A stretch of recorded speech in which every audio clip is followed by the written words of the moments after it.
dua, tiga. Bismillah. Assalamualaikum warahmatullahi wabarakatuh. Alhamdulillahi rabbil alamin. Wassalatu wassalamu ala ashrafil anbiya'i wal mursalin nabiyyina Muhammadin wa ala alihi wa sahbihi ajma'in, amma ba'd. Segala puji hanya milik Allah Subhanahu wa ta'ala atas seluruh limpahan nikmat dan karunia-Nya yang Allah berikan kepada kita, sehingga Allah Subhanahu wa ta'ala masih berikan kita kesempatan untuk bisa mendengarkan ayat-ayat Allah Subhanahu wa ta'ala, untuk bisa mentadabburi ayat-ayat Allah Subhanahu wa ta'ala. Semoga salawat serta salam tercurahkan kepada Nabi besar kita, Nabi Muhammad sallallahu alaihi wasallam, kepada keluarga beliau, para sahabat beliau, dan orang-orang yang mengikuti sunnah-sunnah beliau hingga akhir zaman.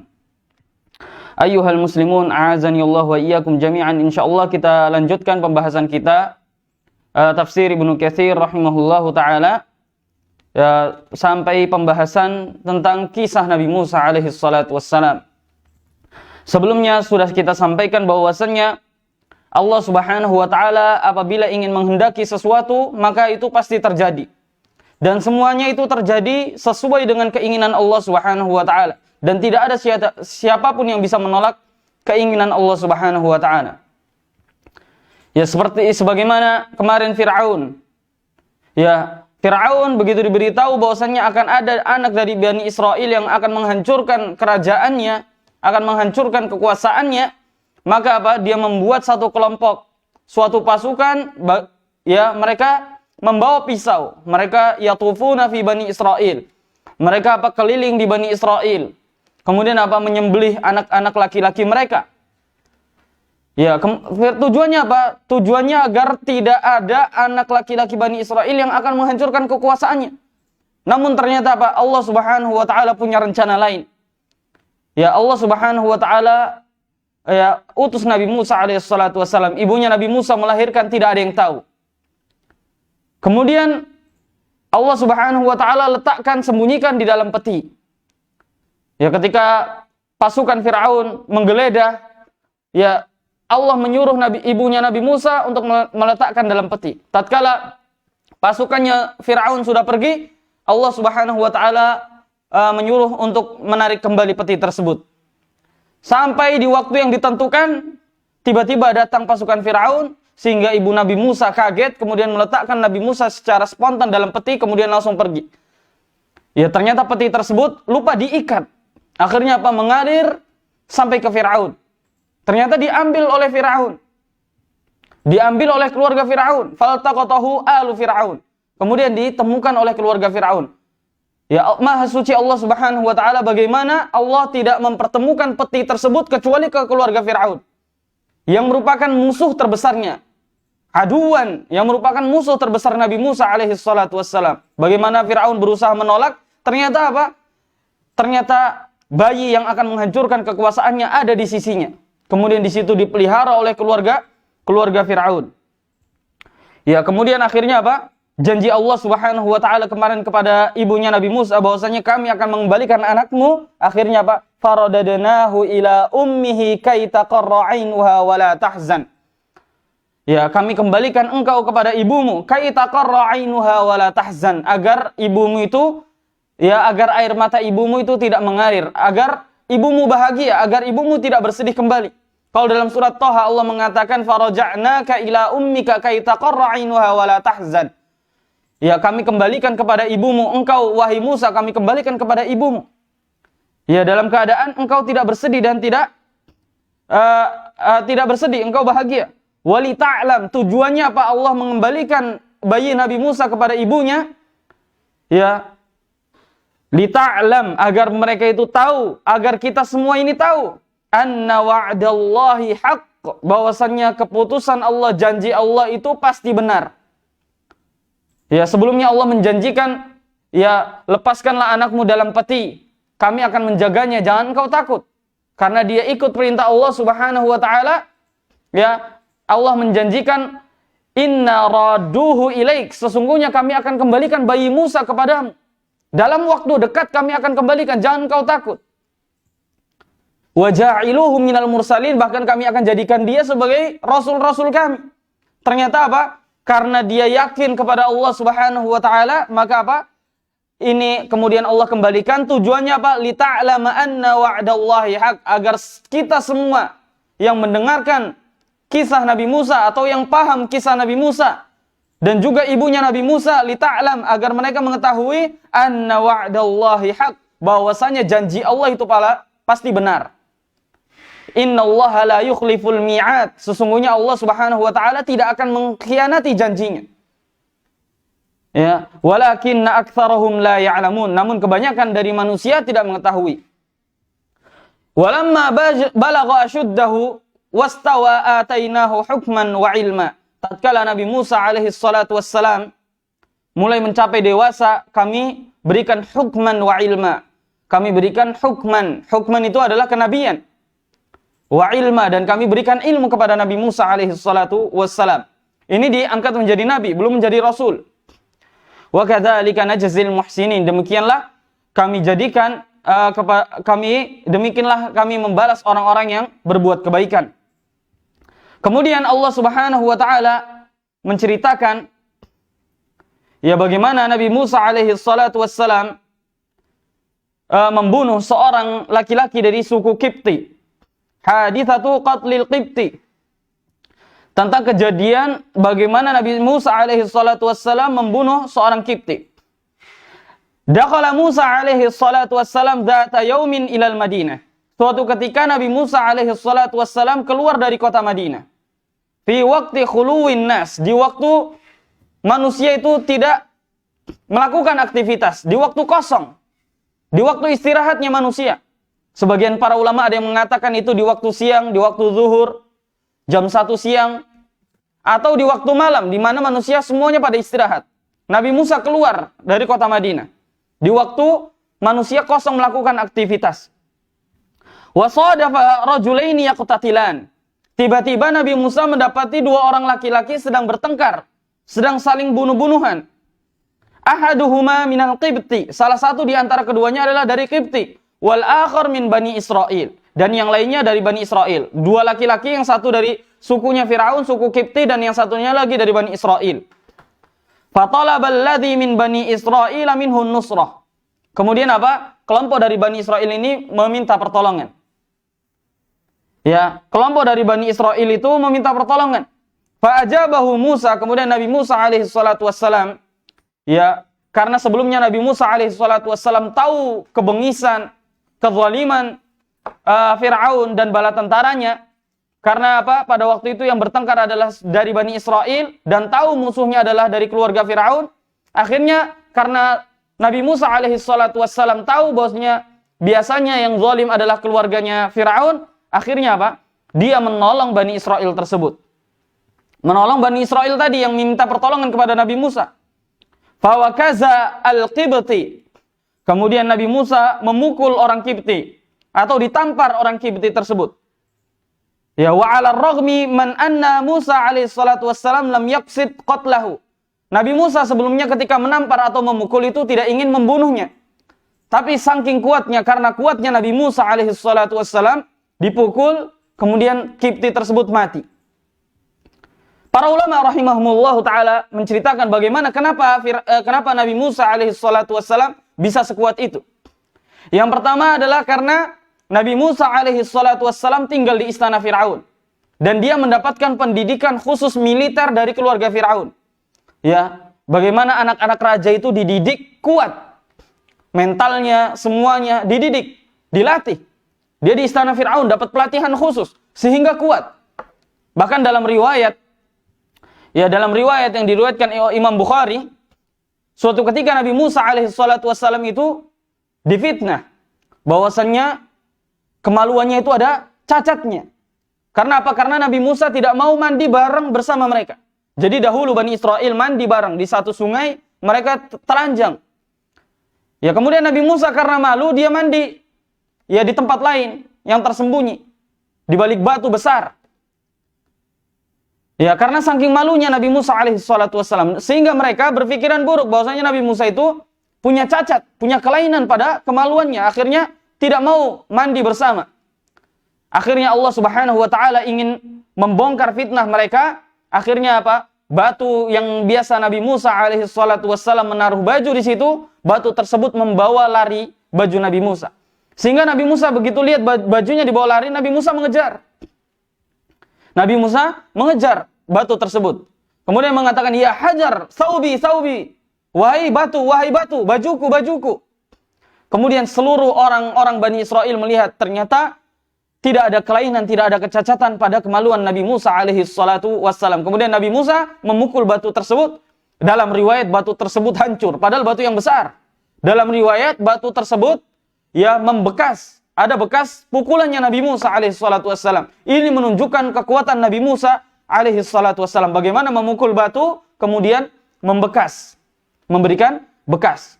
Kemudian apa? Setelah orang-orang Bani Israel ini tahu ternyata tidak ada kelainan, kecacatan pada Nabi Musa, makanya kemudian kita diperingatkan oleh Allah Subhanahu wa taala, "Ya ayyuhalladzina amanu," wahai orang-orang yang beriman, "la takunu kalladzina adzau Musa." Jangan kalian menjadi orang-orang yang seperti menyakiti Nabi Musa.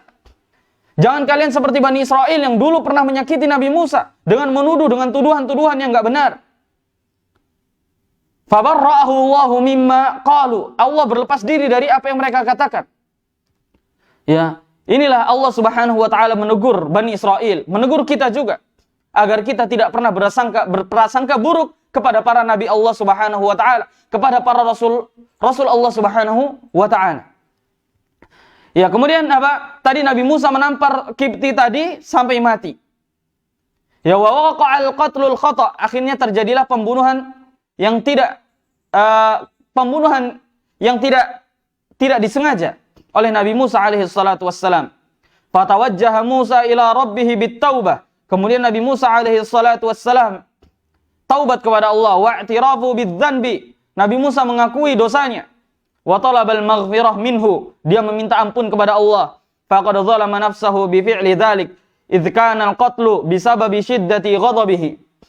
Ya, dia membunuh karena saking marahnya pada waktu itu. Karena biasanya suku Firaun ini yang menindas Bani Israel. Makanya begitu ada peperangan dua orang laki-laki, yang satu dari Bani Israel, satu suku Kipti, akhirnya apa?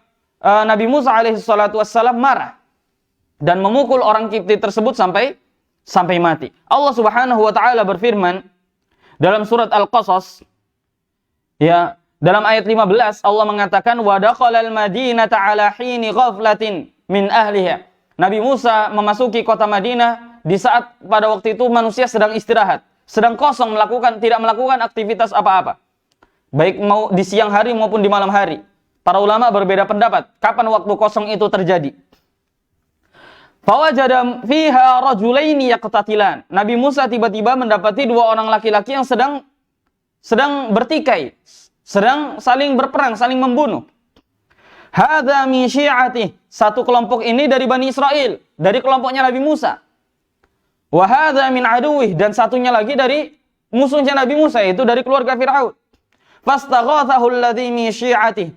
Dan orang Bani Israel ini minta pertolongan kepada Nabi Musa ala alladhi min aduwih, dari musuhnya, yaitu dari keluarga Firaun.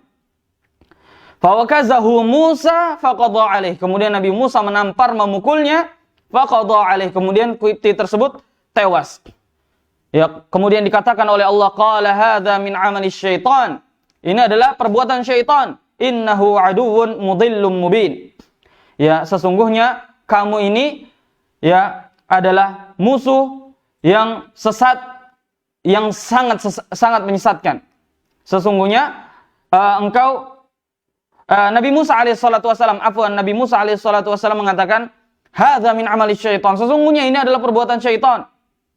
Innahu aduwwun mudhillun mubin. Dan sungguhnya setan itu adalah musuh yang jelas yang menyesatkan manusia. Kemudian Nabi Musa bertaubat kepada Allah, qala rabbi inni zalamtu nafsi faghfirli faghfaralah innahu huwal ghafurur rahim. Ya, dia berkata kepada Rabbnya, rabbi inni zalamtu nafsi, ya Allah, aku telah menzalimi diriku, faghfirli faghfaralah, ampunilah aku. Maka kemudian Allah Subhanahu wa taala mengampuninya. Ini harus yang dilakukan seorang hamba ketika dia melakukan berdosa, ketika dia melakukan perbuatan dosa, dia segera menghadap kepada Allah Subhanahu wa taala, mengakui perbuatannya. Bagaimana Nabi Yunus alaihi salatu wassalam ketika lari dari dakwah yang diperintahkan oleh Allah Subhanahu wa taala sebelum waktunya, akhirnya ditelan ikan paus. Apa doa Nabi Yunus alaihi salatu wassalam? Rabbana la ilaha illa anta subhanaka inni kuntu minadh dhalimin. Tidak ada sesembahan yang berhak disembah kecuali Engkau, sungguhnya aku termasuk orang yang zalim. Nabi Yunus, Nabi Adam ketika dikeluarkan dari surga, Rabbana zalamna anfusana, wahai Rabb kami telah menzalimi diri kami sendiri. Wa illam taghfir lana wa tarhamna lanakunanna minal khasirin. Kalau Engkau tidak mengampuni dan menyayangi kami, maka kami menjadi orang-orang yang merugi. Doa yang diajarkan oleh doa Rasulullah sallallahu alaihi wasallam yang diajarkan kepada Abu Bakar, Rabbi inni zalamtu nafsi zulman katsira. Wahai Rabbku, aku telah berbuat kezaliman kepada diriku banyak sekali. Ya, faghfirli, ampunilah aku. Fa innahu la yaghfirudz dzunuba illa anta, karena tidak ada yang mengampuni dosa kecuali Engkau. Inilah apa yang dilakukan oleh para nabi alaihimus salatu wassalam, para rasul. Ketika mereka bersalah, mereka mengakui perbuatannya, mereka segera bertaubat kepada Allah. Dan juga yang diajarkan oleh Rasulullah kepada Abu Bakar, sebaik-baik manusia pada waktu itu setelah para nabi dan rasul. Ya, hendaknya kita memperbanyak doa ini, yaitu Rabbi inni zalamtu nafsi zulman katsira. Itu doa yang sangat agung. Nabi Musa alaihi salatu wassalam akhirnya meminta ampun kepada Allah Subhanahu wa taala karena sudah membunuh Kipti tersebut.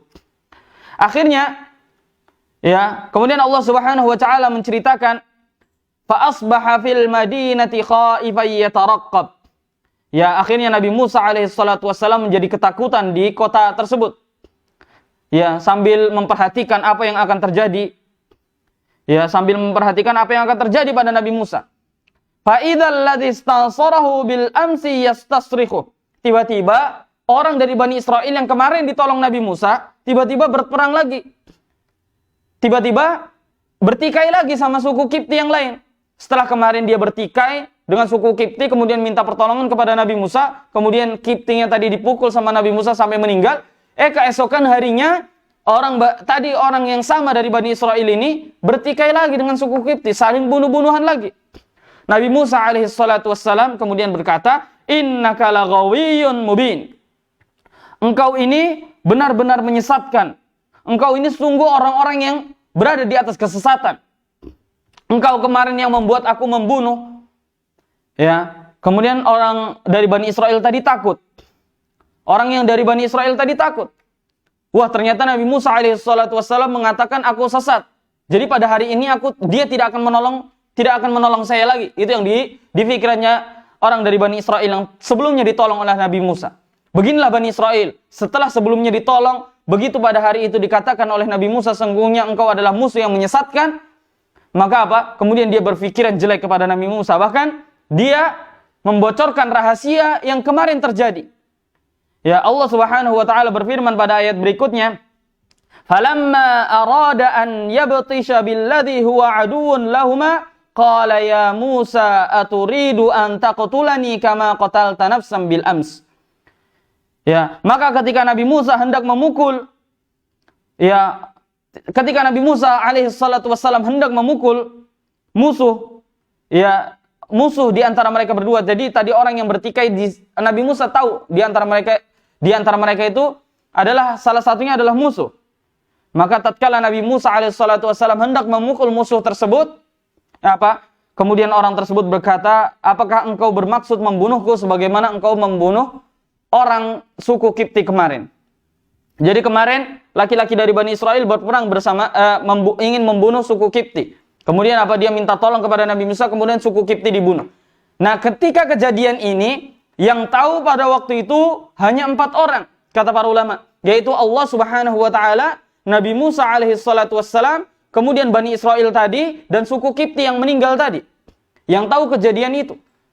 Ya, setelah suku Kiptinya meninggal, yang tahu kejadian tadi hanya 3 orang, yaitu Allah Subhanahu wa taala, Nabi Musa, dan juga Bani Israel tadi.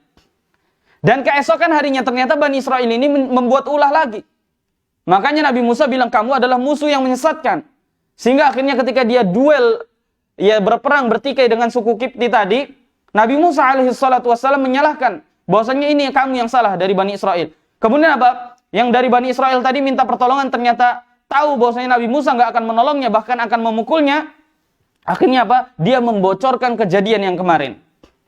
Jadi Nabi Musa alaihissalatu wassalam setelah menolong tadi, ya tapi apa? Ternyata orang dari Bani Israel ini tidak tahu terima kasih, malah membocorkan kejadian yang kemarin. Tatkala Nabi Musa ingin memukul orang dari Bani Israel tadi, orang dari Bani Israel tadi mengatakan, aturidu an taqtulani kama qatalta nafsan bil ams. Apakah engkau hendak membunuhku sebagaimana engkau telah membunuh suku Kipti kemarin?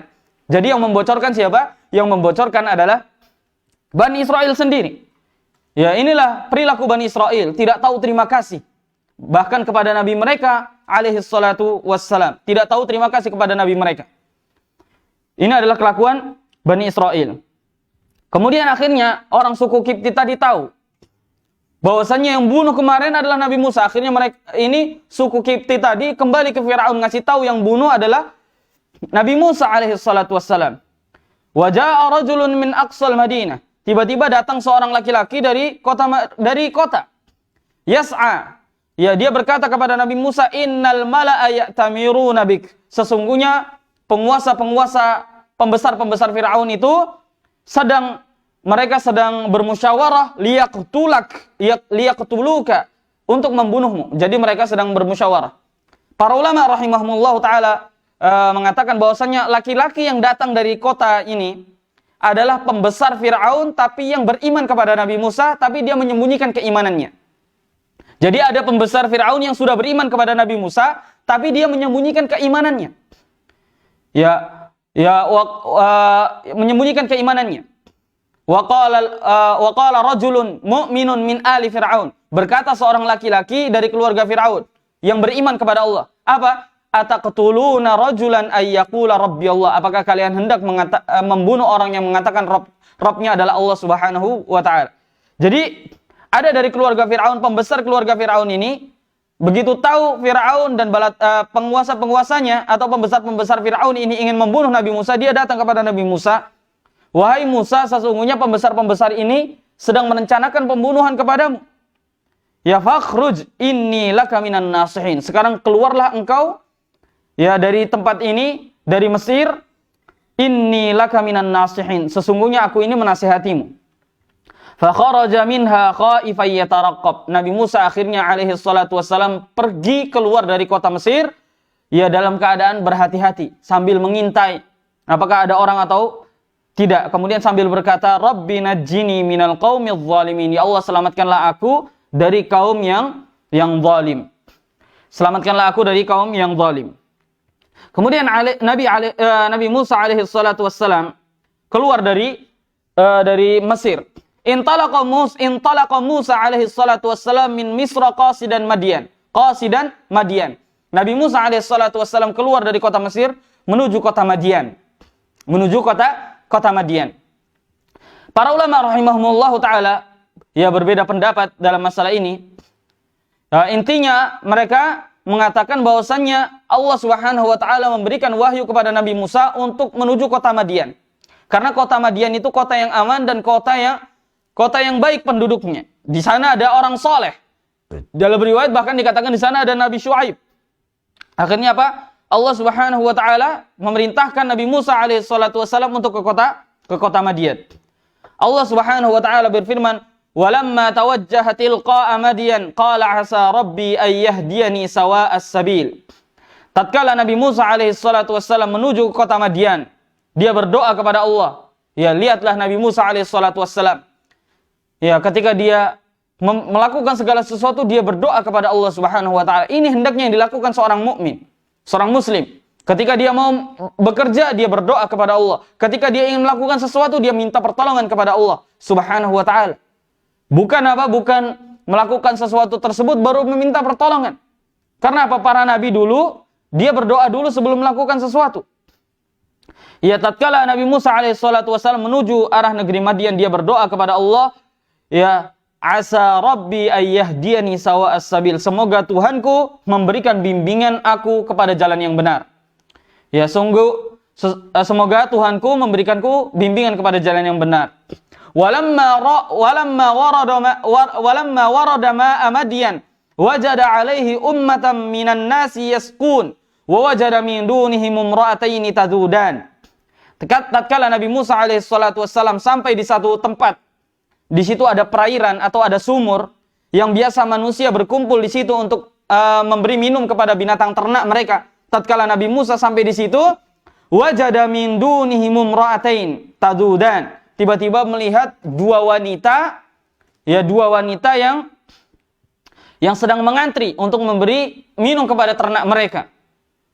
Qala ma khatubukuma. Kemudian Nabi Musa karena tahu ini mereka mencegah dua perempuan ini mencegah binatang ternak mereka untuk minum, ya karena dua wanita ini tidak ingin bercampur baur dengan laki-laki. Kemudian dikatakan bahwasanya para laki-laki ini adalah laki-laki yang zalim, juga tidak memberikan kesempatan untuk perempuan di luar memberi minum kambingnya, kemudian baru mereka memberi minum kambing mereka. Sehingga Nabi Musa ketika melihat kejadian aneh seperti ini, kezaliman seperti ini, Nabi Musa segera datang menemui dua perempuan tadi. Qala ma khatbukuma? Kenapa engkau demikian? Qalata la nasqi hatta yusdira ar-ri'a. Ya kami tidak dapat memberi minum ternak kami sebelum penggembala itu memulangkan ternaknya. Wa abuna syaikhun kabir, dan bapak kami ini sudah tua sekali sehingga tidak bisa menggembala membantu kami.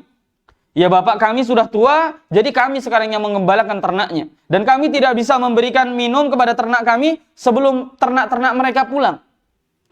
Ya, akhirnya Nabi Musa alaihissalatu wassalam, ya fasaqa lahuma. Kemudian Nabi Musa membantu mereka, memberikan minum kepada ternak-ternak mereka. Nabi Musa alaihissalatu wassalam masuk ke dalam gerombolan-gerombolan, kemudian memberikan minum kepada ternak-ternaknya, kedua perempuan tersebut. Setelah selesai membantu, dia langsung pergi. Jadi Nabi Musa alaihissalatu wassalam setelah membantu, kemudian dia meninggalkan perempuan tersebut. Ya, lihat bagaimana akhlaknya Nabiullah Musa alaihissalatu wassalam. Ya, dia selesai membantu, dia tidak berbincang-bincang lagi, langsung pergi. Tsumma tawalla ila dhilli. Kemudian Nabi Musa setelah memberi minum ternak-ternak kambing dua perempuan tadi, dia pergi ke bawah pohon. Ya, dia pergi ke suatu naungan. Faqala rabbi inni lima anzalta ilayya min khairin faqir. Ya Allah, ya Tuhanku, sesungguhnya aku itu sangat memerlukan, sangat butuh suatu kebaikan, makanan yang engkau turunkan kepadaku. Jadi pada waktu itu Nabi Musa sedang kelaparan. Karena dari Mesir ke kota Madian sangat jauh. Nabi Musa jalan kaki. Ya, Nabi Musa jalan kaki, kemudian beliau belum makan dan minum. Kemudian membantu perempuan tadi. Ya, bahkan dalam riwayat disebutkan bahwasanya sumur-sumur tadi itu ada batu yang menutupinya yang hanya bisa diangkat oleh 6 orang.